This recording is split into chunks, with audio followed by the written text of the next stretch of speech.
Good evening. So today we're going to be doing like the difference between first and third orthographic projection. This is just like a simple explanation and will hopefully just give you an idea of the differences. So the first thing that you'll notice is that I've got numbers on this page, number 1, 2, and 3.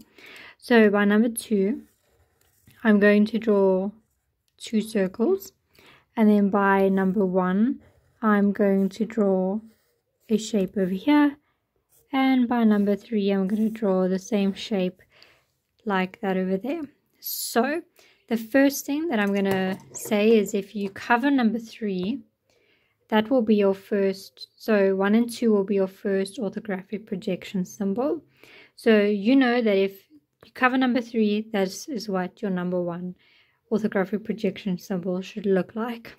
With that being said, if you cover number 1, this is what your third angle orthographic projection should look like.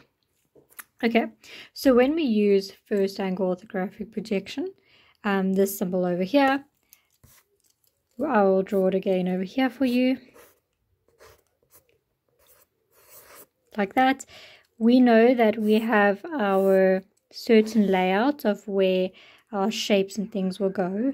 So we'll have our front view, our top view, our left view, and our right view. So that means that when you are working in first orthographic projection and they tell you that they've given you the front view, top view, and left view, you know that your front view will be at the top, your top view will be at the bottom, and your left view will be on the right.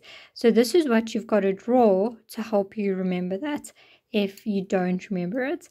So basically, in short, when you're working in first orthographic projection, this is how your layout will be. If they tell you that they've given you a front, top, and right view, you know you cover the left and that you've got your front, top, and right view.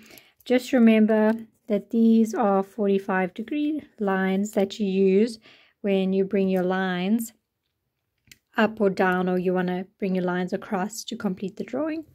Now, with third orthographic projection, this symbol over here, we know that we also have our setup. So we're going to have our top view at the top, our front view below the top view. Then we'll have our 45 degrees and our right view and our 45 degrees and our left view. So it's sort of basically the same thing as here, except it's flipped and it's basically like back to front. So when you're working a third orthographic projection, your top is at the top, then you have your 45 degrees, your front, your right, and your left. When you're working with your first, it'll be reversed. So for instance, if you have a look here, your top is at the top, your front is at the front at the bottom, then you'll have your right on the right side and your left on the left side, which makes sense.